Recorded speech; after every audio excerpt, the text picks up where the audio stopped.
Hello বন্ধুরা, আপনি কি তামাক গেড়েছেন? গাড়ার পর দেখবেন 10-12 দিন পর সেটি এরকম দেখবেন ফুল আসছে। এই দেখুন কটক, এই দেখা যাচ্ছে কটক, এরকম দেখবেন যদি এসে থাকে তাহলে তাড়াতাড়ি শীঘ্রই একটা স্প্রে মারুন, খাদ্য দিয়ে মারুন। আমি দেখাচ্ছি ফাইলটি কী দিয়ে মারবে। এই যে দেখুন তামাক গাছ সব এরকম, সবগুলোতে কটক এসে গেছে, তার জন্য আমি স্প্রে মারবো। দেখাচ্ছি,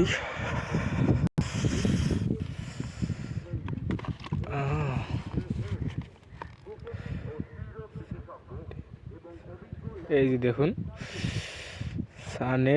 সানেডো এই খাদ্যটা দিয়ে মারবে, আপনার তামাকের কোয়ালিটি একদম ভালো হয়ে যাবে।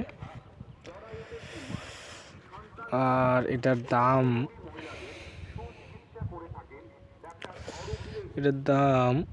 হচ্ছে 185। ডেটটা দেখে নেবে, পরবর্তীকালে দেখা হবে।